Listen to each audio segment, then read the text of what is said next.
primera instancia, a nombre de la Cámara Nacional de Despachantes de Aduana, quiero agradecer a la Cámara de Exportadores de Santa Cruz por esta feliz iniciativa de organizar este importante foro que la verdad ayer, además de enriquecedor, creo que fue muy constructivo para Bolivia y para todos los países que hacen a la Cuenca del Plata en la hidrovía Paraguay-Paraná.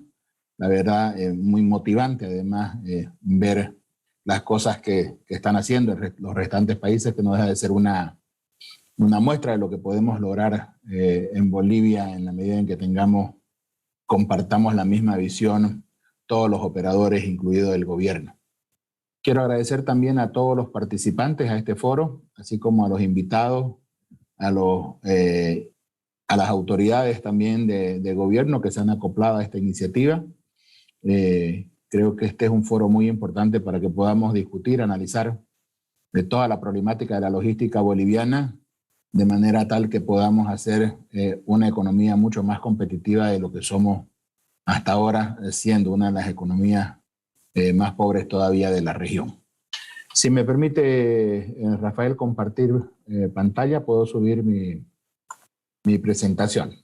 Bien, voy a hacer una presentación rápida como corresponde a lo que consideramos es la problemática de la logística boliviana, vista desde un punto de vista integral, en un tema que lo vemos desde nuestra perspectiva como agentes de aduana, pero también como operadores logísticos en distintas fases de la cadena de suministros, de las importaciones o de la cadena de abastecimiento o distribución de las exportaciones.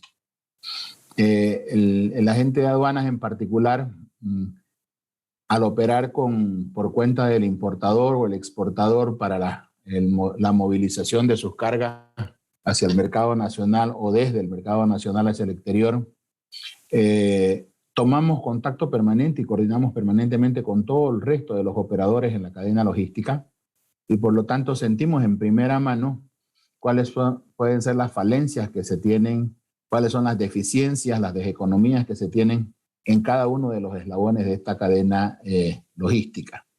Por lo tanto, nos permitimos plantear algunas cosas que creo que podrían ser interesantes para luego las conclusiones, elevarlas a un análisis más profundo para plantear las soluciones que nos permitan mejor competitividad logística al país.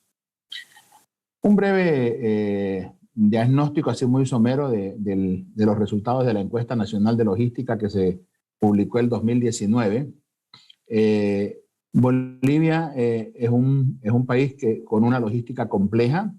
El hecho de ser un país enclaustrado a 1.200 kilómetros del Pacífico y a 3.500 kilómetros del Atlántico, no deja de ser una complejidad, a pesar que estamos al canal Tambengo desde el eje de producción mayor, digamos, en el país, a 650 kilómetros, las distancias y los tiempos que tenemos de salida hacia ultramar no son los mismos que tienen el resto de los países. El promedio, más o menos en la región, está alrededor de los 250, 300 kilómetros de los principales puertos de abastecimiento, en el caso de los países del Pacífico, y en el caso de los países del Atlántico, si nos fijamos en los grandes centros de producción como Buenos Aires, San Pablo, Rosario, el sur del Brasil, están a no más de 250, 300 kilómetros desde los puertos más grandes en Latinoamérica, ¿no?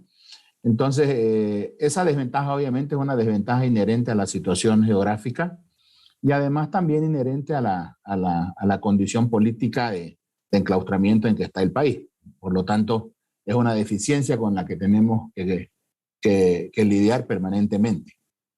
En Bolivia, la falta de competitividad se traduce en los costos. El costo de la logística de abastecimiento en Bolivia comparado con el resto de los países, estamos por lo menos un 20% arriba en productos principalmente de origen agropecuario, de origen minero, que son nuestras principales ofertas. El costo logístico obviamente se incrementa por la relación del valor del costo de realización versus el valor del producto, Esto hace que el porcentual, obviamente, de impacto sea mucho mayor. Pero en promedio estamos alrededor de un 20% de costo logístico de realización en el caso de las exportaciones e importaciones en general, ¿no? Esto repercute obviamente mucho más en la pequeña y mediana empresa, donde ese costo logístico puede incrementarse hasta un 25%. Aquí tienen ustedes algunos datos de la encuesta nacional logística que apoyó el BID del Banco Mundial el 2018 y 2019. Ese costo más o menos está alrededor del 21% y en promedio el costo logístico del país está en 18%, siendo algunos departamentos importantes como La Paz,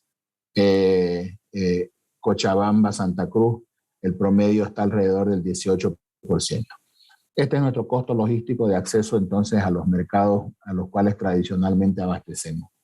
Recording in progress. En el caso de la distribución de ese costo logístico, el transporte obviamente es fundamental. El transporte se lleva prácticamente el 50% de ese costo. Pero hay otros costos que son inherentes a la logística y que son importantes en la medida en que todavía no tenemos mecanismos y medios de facilitación tanto de las importaciones como de las exportaciones. El caso de la gestión, por ejemplo, de las compras, el abastecimiento, los tiempos de rotación, los tiempos de tránsito, eso implica en gran parte un costo importante que puede llegar casi al 20% del total del costo logístico. El costo de almacenamiento también representa un elemento importante en ese costo de distribución, alrededor de un 15%, y es ahí donde se concentran entonces nuestros mayores sobrecostos, diríamos, de la cadena logística de distribución, tanto de las importaciones como las exportaciones. Este es un resumen de un estudio reciente que concluyó el IFC financiado con la cooperación del Banco Mundial, y es un análisis que se está haciendo ahorita sobre la competitividad logística en Bolivia. Estos son resultados muy recientes, donde da cuenta de que el potencial de crecimiento de carga multimodal es muy importante y donde hay un potencial mayor en el transporte multimodal, dada la cantidad de vías navegables que se tienen en el país, 14.000 kilómetros de vías navegables. Hay dos vías férreas que están lamentablemente desconectadas entre sí, que son la red andina y la red oriental. Ahí tenemos casi 3.500 kilómetros de vías férreas, ¿no? Y tenemos básicamente dos aeropuertos que son los aeropuertos internacionales donde hay mayor tráfico de carga y mayor tráfico de vuelos internacionales, principalmente el aeropuerto de Viru y seguido por el aeropuerto de El Alto en la ciudad de La Paz. Pero los problemas mayores son que al tener las vías férreas desconectadas, obviamente no tenemos una integración vial ferroviaria que nos permita utilizar un transporte más competitivo como el transporte ferroviario. Y en el caso del transporte aéreo, lamentablemente el escaso volumen de carga, que son más o menos unas 13.000, 14.000 toneladas por año, hace que la oferta de aviones cargueros sea prácticamente inexistente, ¿no? De hecho, no tenemos líneas internacionales de carga que vengan trayendo carga a Bolivia. Hay una sola línea aérea de carga que la maneja el gobierno, la maneja el Estado, es una empresa pública, y básicamente hace un par de vuelos, tiene un itinerario de 2 vuelos a la semana, básicamente Miami-Santa Cruz, ¿no? Que es donde hay más carga de consumo. Entonces ahí es un problema esencial donde no tenemos una oferta de operadores y donde las dificultades que se presentan de infraestructura, de conexión, de habilitación en el del puerto, en el caso de las vías navegables, de habilitación de acceso principalmente a la hidrovía Paraguay-Paraná o de acceso a ultramar, esas carencias de infraestructura obviamente limitan una mayor competitividad de la logística boliviana. Ahí en el gráfico vemos de que En promedio, durante los últimos años, el 80% de la carga se ha movido por otros modos que no son el de la hidrovía Paraguay-Paraná, y donde más tenemos probablemente capacidad de transporte es donde menos estamos moviendo carga por razones que ahora vamos a pasar a explicarla. En la hidrovía donde hay donde tenemos una salida natural a ultramar, hemos movido una escasa cantidad de carga debido fundamentalmente a las dificultades de acceso al río Paraguay. Hasta el 2019, que fue el año donde movimos la mayor cantidad de carga, logramos movilizar en el puerto en cargas de importación y exportación más de 2 millones de toneladas, lo que es relativamente poco comparado con la cantidad de carga que se mueve en otros puertos en la hidrovía. Y el 2020, producto de la pandemia, obviamente se redujo significativamente eso, casi a menos de la mitad, a 900.000 toneladas, producto del paro que tuvimos en los primeros meses, producto de la pandemia, ¿no? Y este año, debido a las dificultades que hay de la crisis hídrica que se vive fundamentalmente en la región del Pantanal y los afluentes de la laguna Cáceres y el canal Tamengo, hemos logrado movilizar menos de 500.000 toneladas, lo que significa que este año probablemente lleguemos a mover una cuarta parte de lo que movilizamos el 2019, lo que significa una reducción muy importante, drástica respecto de la capacidad de movilización que ya tenemos instalada en el canal Tamengo hacia la hidrovía Paraguay-Paraná.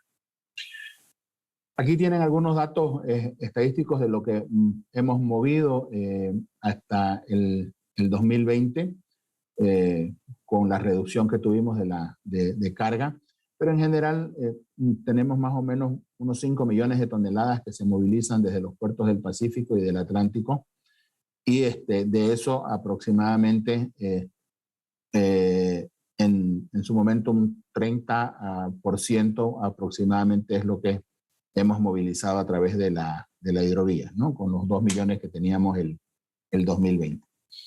Este semestre, el 2021, a pesar de que el comercio exterior se ha incrementado tanto en importación como en exportación, hemos movilizado menos volumen de carga comparado con el primer semestre del 2020.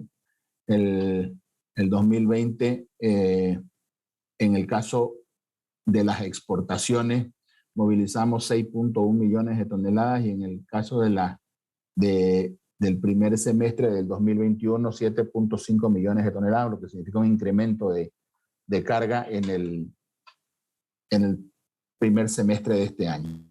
Y en el caso de las importaciones ha habido un incremento sustancial de 1.9 millones de toneladas a 2.8 millones de toneladas, lo que significa una variación del 43%. La disminución a la que hacía referencia es a la disminución en lo movilizado en la hidrovía Paraguay-Paraná, donde el primer semestre del año pasado movimos 426.000 toneladas, y este primer semestre hemos movido solamente 390.000, ¿no? Y en el caso de las importaciones en el ámbito fluvial, básicamente se ha mantenido alrededor de las 180.000 toneladas movilizadas a través de básicamente el canal Tamengo. ¿Por qué es importante la hidrovía Paraguay-Paraná y qué es lo que tenemos comprometido ya en el canal Tamengo como país? En los últimos años se han desarrollado 5 terminales portuarias. Tenemos ahora en poco más de 10 kilómetros que tiene el canal Tamengo, conectando la bahía Cáceres con la toma de agua que da al río Paraguay en Corumbá. Y ahí tenemos un puerto moderno con infraestructura de última generación, con equipamiento de última generación también instalado, que es Puerto Jennifer, un puerto moderno, uno de los puertos más modernos que hay yo diría en casi toda la hidrovía. El otro puerto es un puerto de combustibles, que es Freeport, que se ha movilizado muy poca carga en los últimos años. El año pasado, producto de la pandemia, pero ya se venía movilizando bastante menos carga de lo que otros años. Sapcon, que es un puerto básicamente granelero. CAPSA, que es una terminal portuaria ahí básicamente de carga general. Y Gravetal, que es un puerto granelero. Son los 5 puertos que tenemos instalados en la área. Por supuesto que esto representa inversión considerable para la logística del país. Ahí tenemos 2 plantas procesadoras de soya, la planta de Nutrioil y la planta de Gravetal, que son de las plantas con mayor capacidad instalada de molienda en el país. Tenemos una zona franca industrial pegada prácticamente al canal. Tenemos un recinto aduanero portuario, que es cabalmente el puerto Jennifer, y tenemos un puerto de la Armada Boliviana. Esa área de influencia, además, tiene una planta de cemento, una de las plantas más modernas y de mayor capacidad a nivel nacional, que a través de la hidrovía Paraguay-Paraná comenzó sus exportaciones, las primeras exportaciones de cemento y clínker realizadas por el país, luego de ser un importador de cemento en su momento, en la planta de Itacamba, a 50 kilómetros del canal, que está en la localidad de Yacuse. Una planta siderúrgica con el proyecto más grande en el rubro, que todavía está en proyecto de construcción. Minas de piedra caliza y manganeso en la región, en la zona desde Roboré, El Carmen, Rivero Torres, que son zonas de un potencial mineral muy grande. Y además la zona tiene un potencial productivo en ganadería y sector forestal también importante. El potencial de desarrollo de esa macrorregión podría llegar a un PIB de por lo menos unos 500 millones de dólares en un determinado momento, en la medida en que tengamos desarrollada toda esa infraestructura logística de salida por la hidrovía Paraguay-Paraná. ¿Cuáles son los problemas logísticos no relacionados con la navegación? Porque ese es un tema que lo vimos ayer y se trató ampliamente. Pero fundamentalmente identificamos los siguientes que hacen a una competitividad logística en el país. La primera, que hay un gran problema en el registro y la habilitación de remolcadores, barcazas, tripulantes, tripulación en el país, ¿no? Tenemos todavía una burocracia muy afincada, muy enraizada en el Viceministerio de Transporte, donde la verdad que es prácticamente un parto poder habilitar nuevas barcazas o nuevos remolcadores para que puedan recoger o dejar o llevar carga desde los puertos en el Canal Tamengo. Ahí hemos planteado nosotros reiteradamente que se debería llevar un registro único a través del Comité Intergubernamental de la Hidrovía, y ese registro único de barcazas y remolcadores debería ser suficiente para poder validar la operabilidad de cualquiera de estas empresas que prestan estos servicios para poder recoger o dejar mercancías en los puertos de cualquiera de los países que conforman la cuenca. El otro problema que observamos es que las facilidades aduaneras y de tránsito fluvial, a pesar que se han mejorado mucho los tiempos, no dejan de ser todavía una burocracia, en el sentido de que la inspección, la habilitación y el control de la salida de las barcazas, principalmente en las épocas de estiaje, en épocas de crisis hídrica, donde se necesita acelerar los tiempos, la aduana puede en determinado momento convertirse más bien en un cuello de botella que dificulte hasta la posibilidad de navegar, porque un trámite que se demora horas pueden representar de que pueda o no salir un convoy de barcazas, o de que una barcaza pueda salir con más o menos capacidad de carga de graneles, ¿no? El otro problema que hemos identificado logístico es la ausencia de que todos los puertos puedan convertirse en zonas primarias aduaneras en la medida en que éstas tengan una adecuada inversión de seguridad, de control del tráfico de mercancías, por supuesto con las garantías de vida de los operadores portuarios. Es decir, hoy tenemos una empresa que ha invertido en toda la infraestructura, la seguridad y la habilitación, y debemos promover de que el resto de los operadores portuarios en el canal también puedan acceder de manera equitativa a las mismas facilidades, o el gobierno otorgar facilidades para que puedan haber más operadores portuarios y más zonas primarias que puedan habilitarse en el canal. Se requiere también una aduana portuaria especializada. Lamentablemente, la primera aduana portuaria que tenemos es la que tenemos en Puerto Jennifer, pero deberíamos tener esa aduana mucho más formada profesionalmente para atender aduanas portuarias, porque no es lo mismo que atender aduanas en territorio de aduana interior. Y finalmente, la presencia de todas las agencias de gobierno relacionadas con la importación y la exportación, porque hoy vemos que las entidades que tienen que ver con exportación de mineral, las que tienen que ver con el tema de sanidad, pueden no tener presencia en los puertos, y eso obviamente dificulta las posibilidades de reducir tiempos y costos en las transferencias de carga por los puertos en el canal. Por su lado, en el Pacífico tenemos también serios problemas. Fundamentalmente se están dando en los plazos, las garantías y los sobrecostos que tenemos en la devolución de contenedores, impuestos especialmente por las navieras. Hoy realmente para el importador boliviano resulta excesivamente oneroso el manejo portuario de los contenedores en los puertos chilenos y en los puertos peruanos en el Pacífico. El movimiento del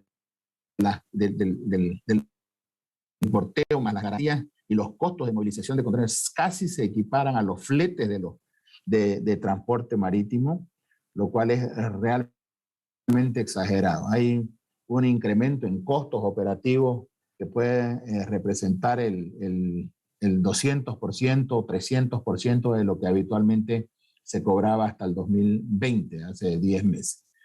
El otro problema que tenemos en el Pacífico es la intervención monopólica de la Administradora de Servicios Portuarios Bolivia en la tarifación de los servicios portuarios de importación. Aquí hay un problema que lo tenemos ahorita pendiente, en el que se está negociando y en el que estamos gestionando también como operadores para lograr liberar o por lo menos regular la intervención de la administradora boliviana en la tarifación de los servicios portuarios a la carga boliviana, como sucede en el caso de la exportación. El otro problema que soportamos en los operadores es la gran informalidad que tenemos todavía en el transporte carretero, que el 90% está en manos de los sindicatos y asociaciones de camioneros. Entonces, hay quizás una falta de profesionalización ahí, y hay obviamente una mayor informalidad, no solamente en el ámbito fiscal, sino también en el ámbito operativo. Entonces, creo que es un tema que debemos resolver en el corto plazo para poder tener una cadena logística más formal y más previsible. Hay una ausencia de regulación de la competencia en el transporte terrestre. Solo en Bolivia hemos podido observar no hace mucho que una empresa, un sector privado del transporte carretero, le impida operar a otro sector privado, a otro sector semiprivado o semipúblico, como quiera llamarse, del transporte ferroviario, contradiciendo todas las regulaciones, todas las normas que pueden haber sobre la libre competencia en el mercado. Y aquí realmente hemos planteado la necesidad de que el operador debe sentirse absolutamente libre de elegir el servicio que mejor le parezca y el que mejor costos tenga y el que mejor calidad tenga en función de sus requerimientos. Y es lo que no está pasando en el caso de las operaciones del ferrocarril Arica-La Paz, que ha sido obstaculizado por el transporte terrestre, que dicho de paso tiene un monopolio de carga en el puerto de Arica porque no puede competir en ningún otro operador para dejar o sacar carga de ese puerto carga boliviana con destino a mercado interior o al exterior, carga de origen boliviano. Finalmente, hay una ausencia de terminales extraportuarias o puertos secos. Hemos planteado que deberían desarrollarse estas infraestructuras en Tambo Quemado, Pisigui y Desaguadero en el Pacífico para darle mayor oxigenación a los puertos y sobre todo para reducir costos principalmente de estadías de contenedores y de traslados y disponibilidad de contenedores que hoy tanta falta hace. Y un tema que no deja de ser menor, que está relacionado con el tema del contrabando y la formalidad del comercio exterior. Hemos planteado que solamente la cooperación entre las aduanas y entre las autoridades portuarias de Chile y del Perú, principalmente de Chile en Iquique y en Arica, son las que nos van a permitir reducir en gran parte el contrabando que viene de ultramar y que pasa por los puertos con la venia de los administradores de los puertos y de la aduana chilena. No puede ser que en Iquique, por ejemplo, se almacene, se permita el traslado y el despacho de mercancías que están prohibidas, vehículos que están prohibidos en Bolivia, ropa usada que está prohibida en Bolivia. Eso en cualquier puerto del mundo, si hay restricciones y convenios, deberían ni siquiera bajarse en esas terminales, ¿no? Entonces, eso es falta de cooperación, falta de acuerdos que deberían existir entre los países. Hay problemas globales, hay unas disrupciones en las cadenas de suministro, los costos del transporte marítimo se han elevado en un 200%. Hay un costo de reposición más alto al reducirse las frecuencias en la rotación por la congestión principalmente que hay ahora en los puertos. Esperamos todavía una subida mayor de los fletes marítimos con la congestión de Shanghái, Guangzhou, que son puertos de donde se abastecen fundamentalmente Sudamérica, y las previsiones de incremento en los fletes aún son mayores. Siguen habiendo restricciones a la movilidad, lo que restringen y retrasan las cadenas de suministro, las cadenas de distribución, los retail. Por lo tanto, todavía hay una especie de compresión sobre el desarrollo de mayor comercio exterior. Hay una disminución de las importaciones y exportaciones si las comparamos con el 2019, porque el 2020 no es comparable. Y lo que tenemos como efecto rebote en Bolivia no es suficiente para recuperar el tiempo ni lo que hemos perdido el 2020. Y hay un costo de realización, FOBI más flete más seguro, que está mermando en gran parte el margen del alza de precios, fundamentalmente de los commodities. Entonces no nos estamos beneficiando porque la ineficiencia logística está siendo presa obviamente de las exportaciones e importaciones con menor valor. ¿Cómo creo que deberemos enfrentar la crisis? No hay una receta única, tenemos problemas distintos. La sequía no le afecta lo mismo al argentino y al paraguayo que le afecta al boliviano, la crisis hídrica. Desde Paraguay, desde Asunción hacia abajo, el río, la operabilidad que tiene es distinta a la que tiene desde el río APA hasta Asunción, donde hay dificultades de tráfico, donde no ha habido posibilidades de facilitar la navegabilidad, ni hablar en el caso del canal Tamengo, donde son esfuerzos privados los que tienen que manifestarse para poder mantener navegabilidad. Entonces, nos afectan, los mismos problemas no nos afectan de la misma manera, eso es indudable. La facilitación del comercio, el establecimiento de ventanillas únicas de comercio exterior, mayor facilidad, eso nos debe ayudar a menguar los costos de porteo y de transporte, pero no lo estamos viendo aplicarse en nuestros países. Debemos resguardar el tema de la liquidez de los operadores, eso implica menos gravámenes, mayor financiación a los operadores para poder ser más competitivos.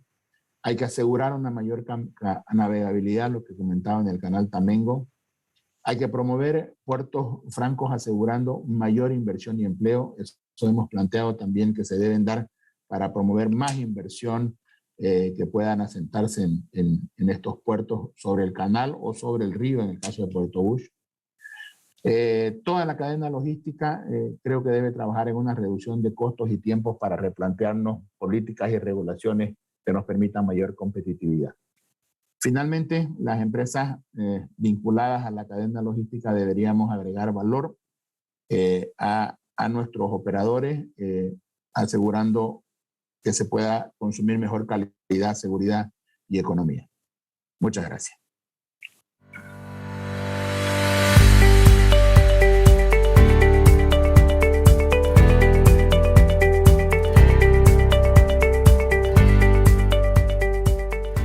Sí, la tramitología en particular es la menor incidencia en términos de costo en la cadena logística. El principal es el tema del transporte, el tema del almacenamiento. Lo que influye mucho en la tramitología, que aproximadamente está entre un 15%, entre 12 y 15% del costo total logístico, que se traduce obviamente en costo, es el tema de los tiempos y las dificultades operativas que hacen a la facilidad que debe haber en términos logísticos. En los análisis que se ha hecho, en la ventanilla única puede reducir hasta en un 50% el costo de la tramitología, de ese 15% que representa el 20% del total del costo logístico, ¿no? Para el comercio exterior. Entonces, eso si lo traducimos al total del costo logístico, estamos hablando de aproximadamente un 2% que se traduciría en términos de ahorro que podríamos tener con una ventanilla única eficiente.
Una pequeña agenda con un contexto global para lo que nos está afectando como país y también un contexto más nacional y de actualidad, ¿no? Y ahí voy a cerrar con un pequeño ejemplo de lo que está sucediendo en nuestro sector de comercio exterior y logística, con el caso de la naviera Maersk y guardando las proporciones, un pequeño también comparativo con lo que estamos haciendo desde Delta Cargo aquí en Santa Cruz, Bolivia.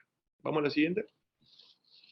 En el contexto global tenemos 5 grandes tendencias, desde mi criterio, que nos están afectando o eventualmente nos van a afectar como logística acá en el país. El primero es lo que todos hemos venido sufriendo desde el inicio de la pandemia y la cuarentena el año pasado, una operación marítima con contenedores muy disruptiva, con muchos imprevistos.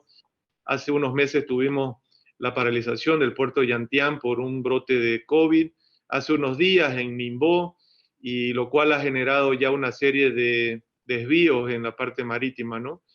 Unas no recaladas de parte de Maersk y Hapag-Lloyd que eventualmente en cuestión de 4 o 5 semanas van a afectarnos acá en los puertos del Pacífico. Lo que fue el bloqueo del canal de Suez también ha demorado algunas cargas que venían de Asia por medio de Europa. Las crisis sociales en varios puntos de la región, sobre todo el caso del terminal Buenaventura en Colombia, que en lo particular para Bolivia nos afectó las exportaciones de azúcar a Colombia, que tuvieron que desviarse a Cali, lo cual es una distancia mayor y que implicaba pasar por el canal de Panamá y por tanto un mayor costo, ¿no? Y también otros temas de huelgas y temas climáticos que han afectado la operación de contenedores, sobre todo con lo que respecta a la marejada en el puerto de Arica. Hasta hace unas 2 o 3 semanas tuvimos el puerto parado, si no me equivoco, por 12 días, lo cual también generó una demora importante para nuestras operaciones como país y posterior a eso un congestionamiento en el retiro de los contenedores de puerto hacia el país. Hemos tenido también mucha disrupción en los tráficos. Han habido en la parte marítima un recambio de rutas marítimas con un foco mayor en la ruta transpacífico para potenciar la gran importación de Estados Unidos, principalmente desde China, en desmedro de rutas menos voluminosas, como es el caso de la costa oeste de Sudamérica, o West Coast South America, como llaman en el rubro marítimo, ¿no? Además está el tema de que esta disrupción ha generado una congestión y fuerte demanda en algunos puertos de la región, sobre todo en Callao, que nos ha generado también como país algunas demoras, sobre todo en contenedores de transbordo que han utilizado en los terminales de Callao en Perú. Ahí sobre todo con demoras en Cosco, algo de CMA y algo también de Hapag-Lloyd. La disponibilidad y espacios en nave sigue siendo un dolor de cabeza. Por primera vez estamos viendo que nuestro país está embarcando commodities densos en contenedores de 40 pies, es decir, usando prácticamente la mitad del volumen solamente y embarcando la mitad de arriba aire, ¿no? Para poder cumplir con nuestros acuerdos comerciales con los clientes que importan nuestros productos, llámese azúcar, llámese chía, sésamo, incluso madera. Esto también repercute en el costo, no solamente marítimo, sino también terrestre, y además en una lentitud en el poder conseguir los contenedores para consolidado, ya sea en Bolivia o en los puertos en el Pacífico. Así que esperamos que esta situación ya empiece a desinflamarse, si vale el término, posterior a la temporada alta de importación, que debiese terminar hasta inicios de diciembre, perdón, y luego ojalá poder normalizar un poco la disponibilidad de contenedores de 20 pies, que es lo fuerte para nuestro país, dada nuestra exportación de commodity. Nosotros exportamos bastante mineral, como decía, azúcar y otros productos del agro que tienen una buena densidad y prefieren embarcar en contenedor de 20, ¿no? Ni qué se diga con la disponibilidad en espacio, debido a los roleos, a los itinerarios irregulares. Hemos tenido ahí algunos problemas también de mayores estadías en puerto y de demoras, de demurrage y otros factores que han de alguna manera afectado el comercio exterior del país. Vamos a la siguiente, por favor, Rafa. Esta poca disponibilidad de contenedores y baja velocidad de transferencia de contenedores a nivel global ha generado un aumento sin precedentes de los fletes marítimos. Este es el indicador global que viene a ser un estándar para todas las rutas en el mundo. Es un comparativo de las principales rutas respecto al puerto de Shanghái, ¿no? Y pueden ver ustedes cómo inicio de la pandemia o prepandemia, incluso en el caso chino, que fue donde se originó esto, teníamos más o menos un indicador en torno a 1.000 unidades y ahora estamos en torno a 4.300, 4.200, es decir, un factor de multiplicación de 4.3 respecto a lo que tuvimos en fletes prepandemia. Por lo tanto, estamos viendo fletes de importación de entre 8 hasta 14.000 dólares, la disrupción que generó a nivel global. En otras palabras, se requieren mucho más contenedores ahora para mantener el nivel de oferta que requiere el mercado y por tanto el nivel de fletes que se tenía prepandemia, ¿no? Si bien las grandes fábricas de contenedores han acelerado la producción de contenedores, de todas maneras se espera que al finalizar esta pandemia, quizá con una buena parte de la población global ya vacunada, volvamos a índices de cantidades de contenedores relacionadas, es decir, más acorde a la demanda, ya sin picos de demanda como hemos visto en este año de pandemia debido a las olas de contagio, ¿no? Entonces, está algo por todavía trabajo en proceso, digamos, que debiese empezar a normalizarse desde el próximo año, estiman las navieras, segundo o tercer trimestre.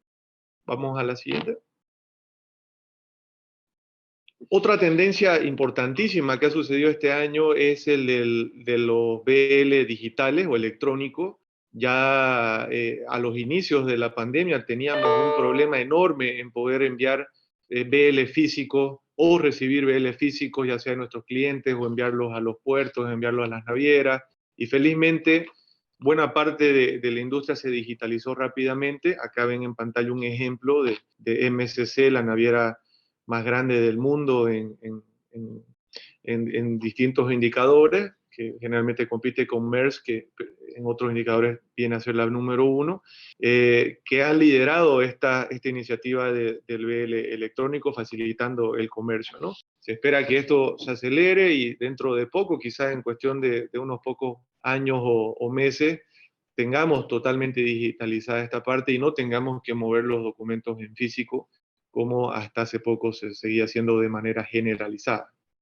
Otra tendencia, adelante por favor, querido Rafa, a nivel global que nos ha afectado bastante, mejor dicho, que nos va a afectar más adelante en la medida que no logremos nosotros adoptar estos conceptos y esta tecnología, es la de blockchain, que viene a digitalizar todo el flujo documental y de información en la cadena de suministro.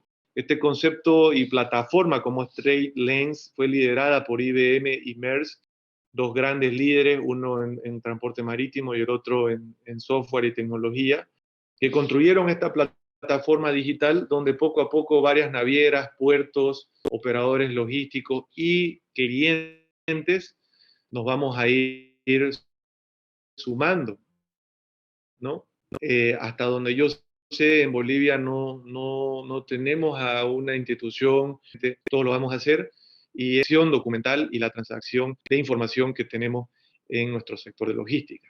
Otra nueva tendencia, adelante por favor, que surgió o se aceleró durante esta pandemia a nivel global y que también incide en nuestras operaciones en el país. Vamos a la siguiente, por favor.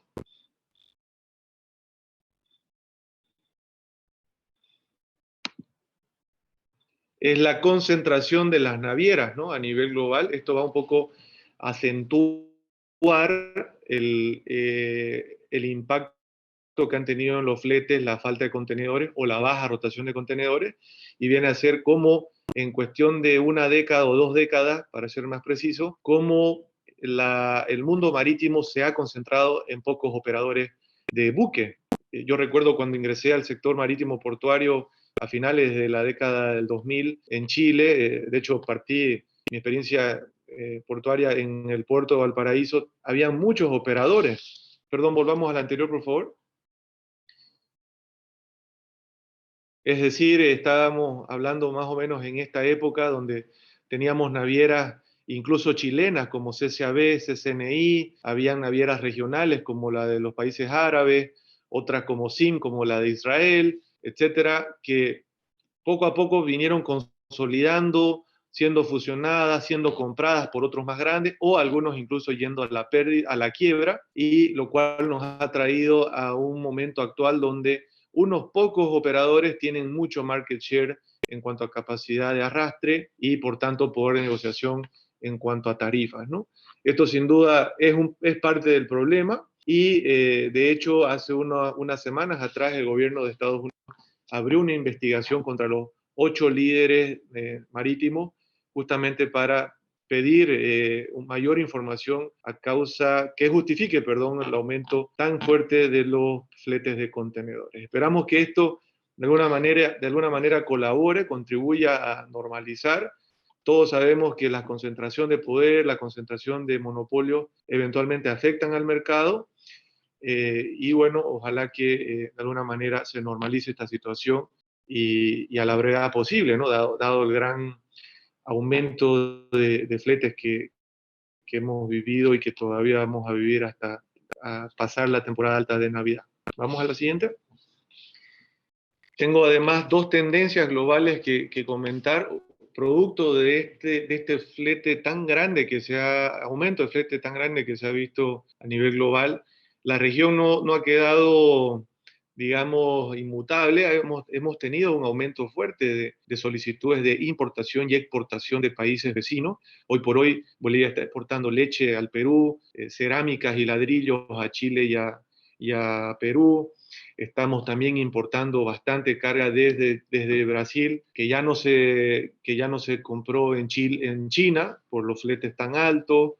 Incluso alfombras desde Viña del Mar hemos traído hasta hace poco a un home center aquí muy grande en Santa Cruz. Entonces, claramente el hecho de que los fletes marítimos estén tan altos ha potenciado el comercio regional y ojalá sea una tendencia que llegue para quedarse, porque realmente mejora nuestro comercio con países vecinos. Somos más competitivos al tener una defensa en el flete desde Asia, donde sabemos hay costos de producción menores, y que bueno, ojalá esto también nos ayude a reactivar la economía de nuestro país golpeada por la pandemia. Ya va a implementar impuestos adicionales a productos con mucha emisión de dióxido de carbono, como el cemento, el acero, el aluminio, entre otros, y con un impuesto adicional a los gravámenes de importación, se estima de en torno a $60 la tonelada de estos productos altamente contaminantes.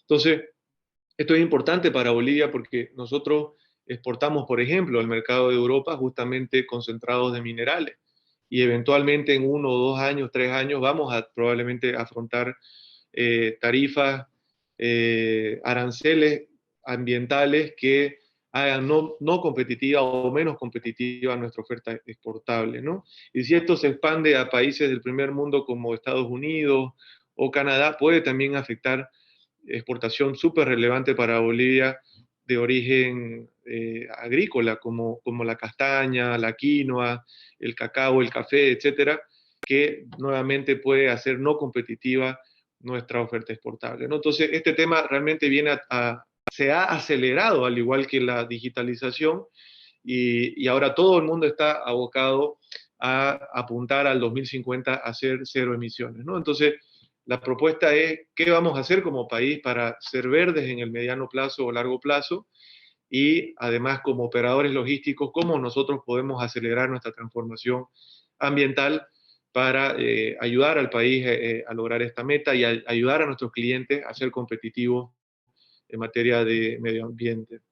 Acá estamos hablando de gasificar nuestra flota, electrificar nuestra flota, aumentar los round trips de la flota, reducir los viajes vacíos de la flota, y ni qué se diga en el ambiente, en el aspecto marítimo portuario, donde también hay emisiones altísimas de dióxido de carbono, porque estamos hablando de motores mucho más grandes que lo de los vehículos terrestres, pero además de un tipo de combustible mucho más contaminante, ¿no? Nuestros vehículos generalmente usan diésel, pero los buques usan una especie de petróleo aligerado que viene a contaminar más que el diésel, ¿no? Acá en grande se ve la planificación de la Organización Marítima Internacional, muy detallada de lo que están haciendo para apuntar a cero emisiones en el 2050. En la siguiente slide hacemos un zoom de lo actual e inmediato. Adelante, por favor. Donde ahí ya pueden ver ustedes metas más concretas de cero emisiones en algunos ámbitos, la utilización de otros combustibles, incluso de profundizar el uso de velas, es decir, volver a la tecnología antigua, quizá de los fenicios, para ayudarnos con el viento como complemento a los motores, etcétera, ¿no? Entonces, más allá del impacto que está teniendo en este momento la industria logística y en particular la marítima, se trata de acelerar la transformación energética del sector para ayudar y colaborar a esta meta global de ser cero emisiones en el 2050. Acá, para cerrar este concepto, como país tenemos un gran potencial de aprovechar esta problemática y vender bonos de dióxido de carbono. Nuestros bosques, incluso nuestras plantaciones, capturan cada año, cada siembra, millones de toneladas que bien podemos monetizar y de alguna manera reinyectar en programas de incentivo de reducción o mitigación de dióxido para nuestras empresas, sobre todo las exportadoras, que eventualmente se van a ver afectados por este nuevo impuesto que se viene en el mundo desarrollado. Ahora sí, cerramos estas tendencias. Hemos hablado de digitalización, hemos hablado de disrupción en los contenedores y también del tema de concentración de la competencia y la importancia de ser verde en el corto y mediano plazo, dada esta meta 2050, pero ahora quiero ir ya más al detalle de lo que compete a los servicios de logística, que es donde nosotros operamos como Delta Cargo. Vamos a la siguiente, por favor. Entonces, ¿cuáles son nuestras prioridades? Aquí voy a acelerar. Creemos de que hay un paradigma nuevo ahora en el sector que le llaman E2E, o end-to-end, básicamente puerta a puerta. Vemos cómo grandes empresas globales como las navieras, algunos freight forwarders, algunas empresas ferroviarias también, sobre todo en Estados Unidos, vienen integrando sus servicios para hacer dar soluciones de logística en un solo punto, ¿no? Entonces esto es una tendencia que viene a acelerarse con el e-commerce. Hay mercados, sobre todo desarrollados, donde ya hay una expectativa de nivel de servicio inmediato. Incluso acá en Santa Cruz ya tenemos la opción de comprar algunos productos con entrega en cuestión de 20, 25 minutos de nuestro hogar, con algunas empresas grandes de distribución en moto. Y eso es algo que ha llegado al mundo y no llegó para quedarse, ¿no? Y esa integración que requiere esa logística viene desde un origen, es decir, desde la puerta de la fábrica que ha producido un producto que luego debe transportarse a un aeropuerto o puerto o estación férrea y que luego tiene que ser transportado por algún medio de transporte masivo para llegar luego, reflejar esa logística y llegar hasta la casa de un consumidor final, probablemente por medio de un dark store cerca al barrio donde yo vivo, que finalmente me va a entregar el producto con una moto, ¿no? Estamos viendo este nuevo paradigma y creemos que las empresas que más rápido se adapten a estos nuevos términos van a poder ser competitivas en el largo plazo. Vamos a la siguiente.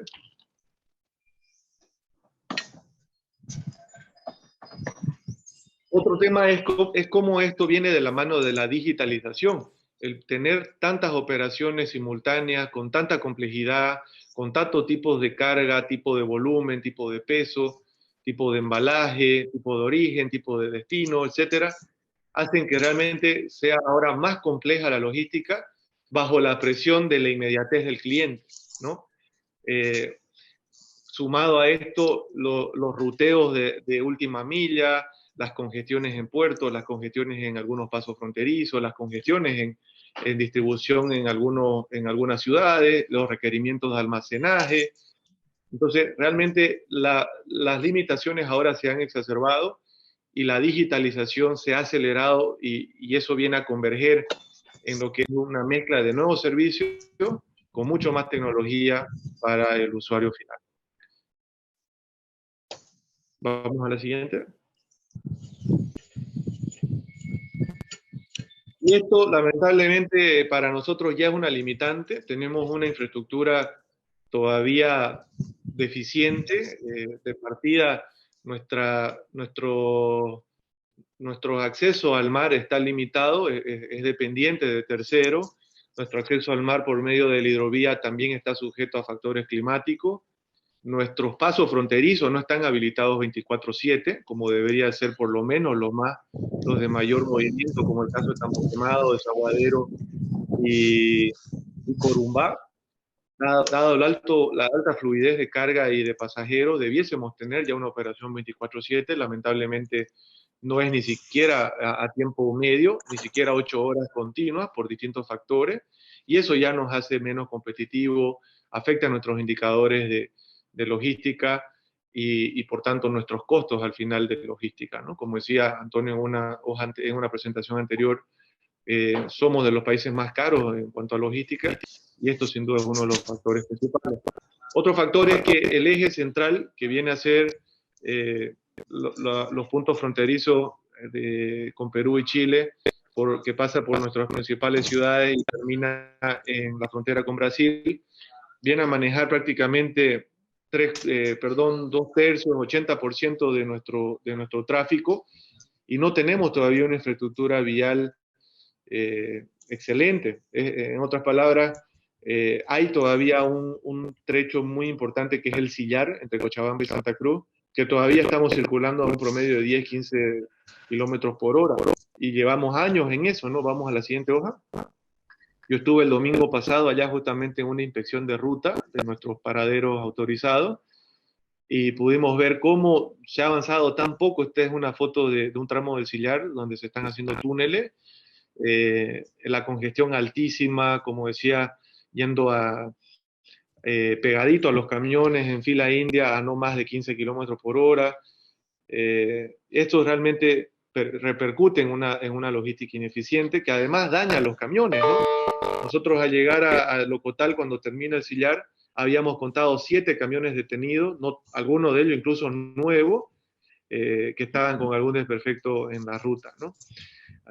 Sumado a esto, no hay espacio para parquear, entonces aumenta el riesgo para detenerse ahí y quizá afectar el contenedor o la carga, así que realmente estamos en una situación donde las aduanas tienen que, ojalá, operar 24/7, y este tramo en particular debe reactivarse, debe concluirse a la brevedad posible. Eso va a ayudar muchísimo a mejorar nuestros indicadores como país y ojalá aumentar nuestra rotación de viajes de camiones para finalmente reducir nuestros costos de flete.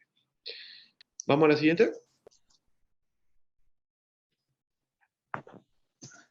Otro factor que quería destacar es cómo la infraestructura física se ve limitada, sobre todo en lo que fue un intento de reactivar el tren Arica-La Paz.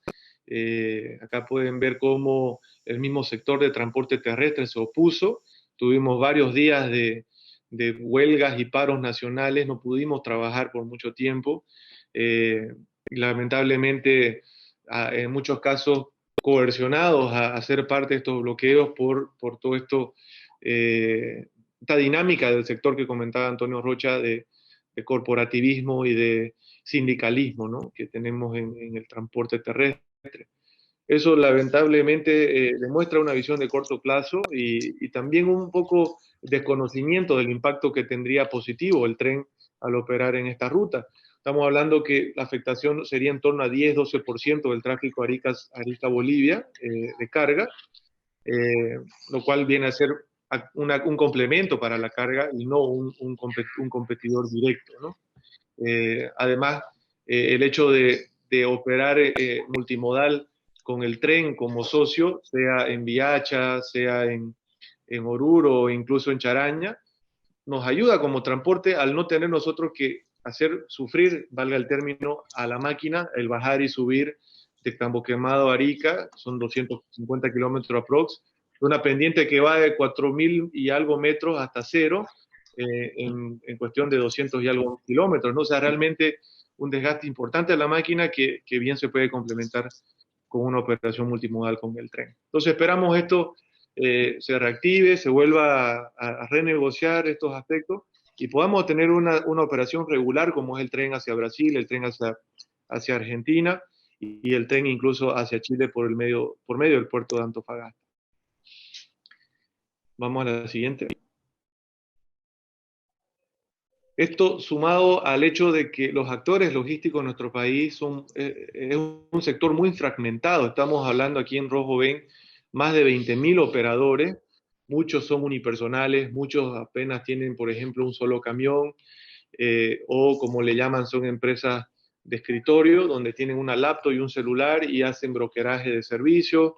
Y la verdad que eso, de alguna manera, mantiene una dinámica de mucha competitividad, pero a la vez de baja inversión.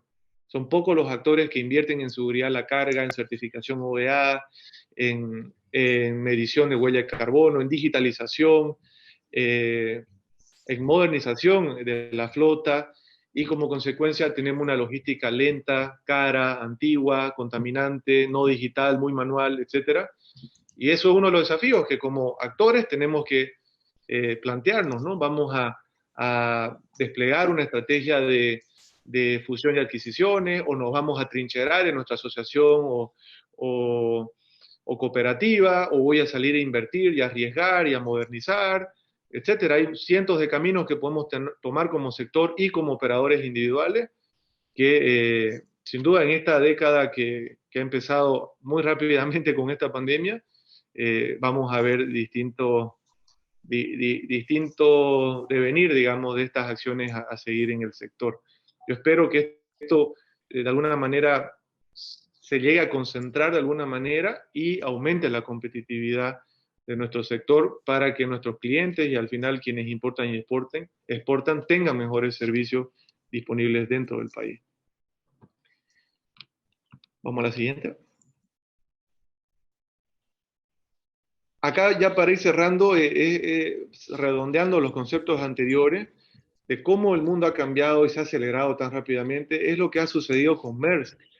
Maersk hasta hace unos probablemente 5 o 6 años, probablemente podíamos comprar un flete de China a Arica o a Iquique a $800, $900 el contenedor, y prácticamente ahí moría el servicio de Maersk y luego teníamos que encontrar un camión que nos lo traiga hasta el país y luego teníamos que encontrar un almacén que tome la carga y luego teníamos que tomar distintos distribuidores de última milla que lleven la carga a un supermercado, a un mercado tradicional, a la farmacia o incluso a la casa de nuestro cliente final, ¿no?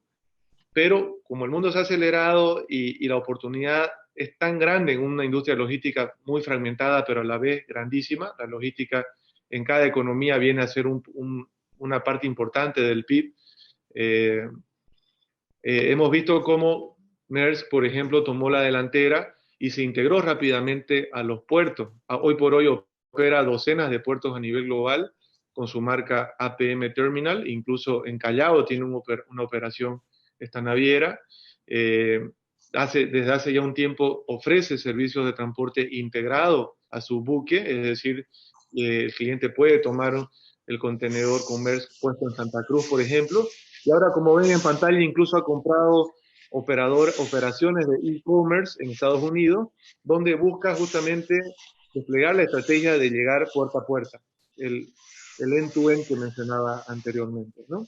Así que operadores medianos, pequeños, como nosotros y varios que estamos en Bolivia, estamos ante esa amenaza. Hubo oportunidad, según el lente que veamos, de que básicamente las grandes operadoras globales vienen por nosotros, ¿no? Y cada vez más, digamos, en la última milla de nuestros clientes. Vamos a la siguiente, por favor.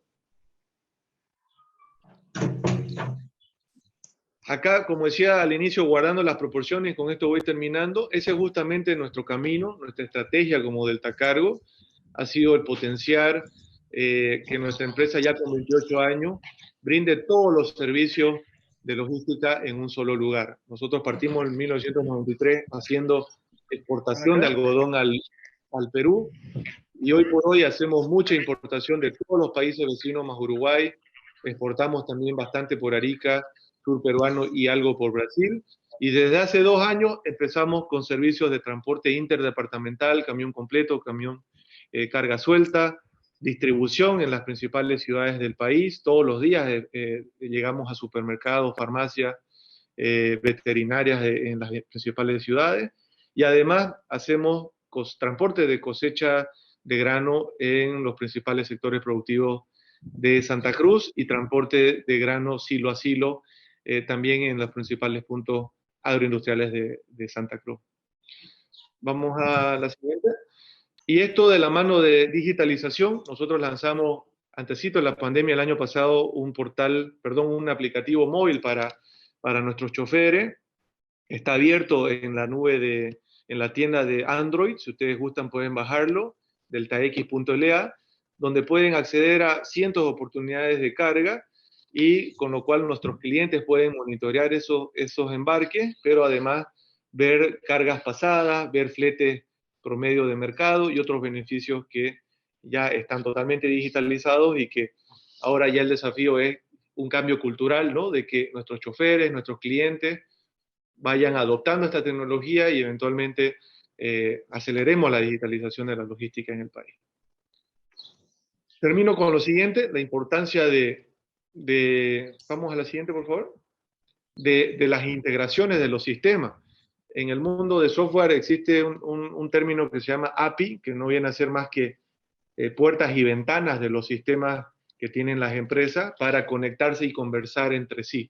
Nosotros hemos creado la tecnología de Delta Cargo para conectarse justamente con los software contables de nuestros clientes, como el SAP, TOTUS, ODU, pero también conectarse con el SUMA de aduana, con el sistema operativo del Terminal Puerto Rica, el Navis 4, y con cualquier otro sistema que esté corriendo actualmente y que tenga alguna relación con la logística del país.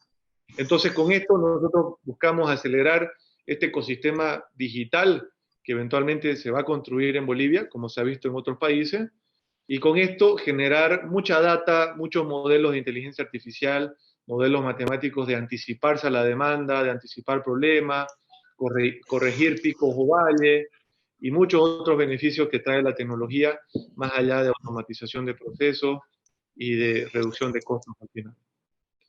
Con esto termino y les agradezco muchísimo su atención. Estoy disponible para cualquier consulta que tengan.